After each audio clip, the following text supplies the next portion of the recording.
very shy. She just doesn't want to come in front or ask it herself. She says her question is about will of Allah. She says, I keep hearing everything is the will of Allah. Whatever happens is the will of Allah.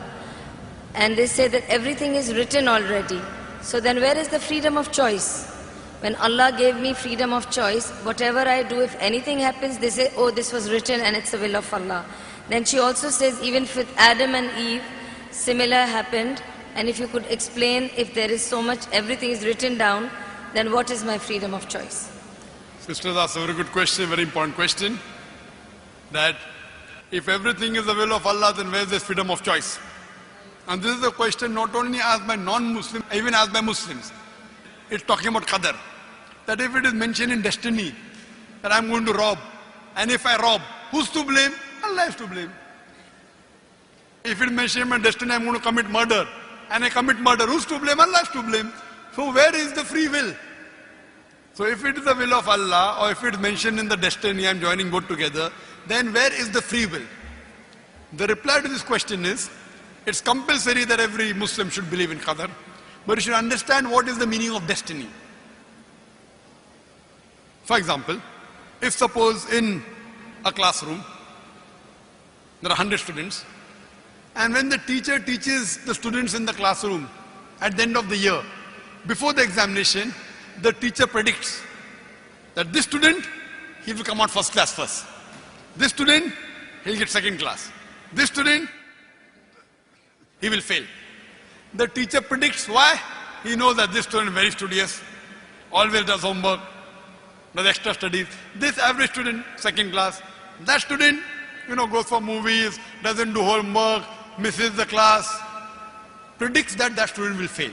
Now once the examination takes place, after the results come out, this student gets first class first, this student gets second class, that student fails. I am asking you a question. Can the student who has failed, can he blame the teacher that because you have predicted I will fail, I have failed? Who's to blame? The student or the teacher? Who's to blame, the student or the teacher? The student. The teacher predicted. Who's to blame the student? He did not study, he did not do his homework, he used to go for extra movies. So similarly, Allah subhanahu wa ta'ala has given the human being the free will. Allah has told you what is right, what is wrong, but the choice is yours.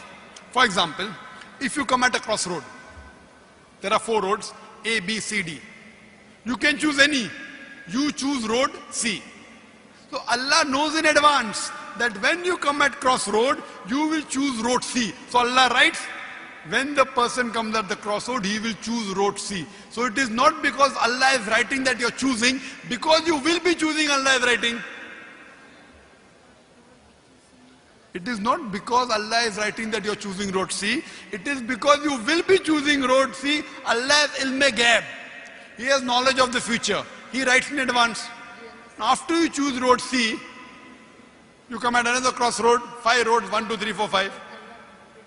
Like after you pass the 12th standard, you can become engineer, you can become doctor, you can become businessman. You choose to become a businessman. Choice is yours. But Allah knows in advance that after you pass standard 12th, you will choose to become a businessman. It is not because Allah is writing that you're becoming a businessman. Because you wanted to become a businessman, Allah is writing in advance. And what you understand here, that if Allah wants, He can easily change it. For example, if in a classroom, in the mathematics examination, the teacher gives the paper 2 plus 2 is equal to how much? Now why she is supervising, the student writes 2 plus 2 is equal to 5. The teacher will not correct, the teacher can correct. But if the teacher corrects, you will say the teacher is unjust. If teacher says, don't write 5, write 4. All the other students will, this is an examination. Why are you interfering? So if Allah wants, He can change. But because He has given you free will, He is letting you take your decision. So this life is a test for the hereafter.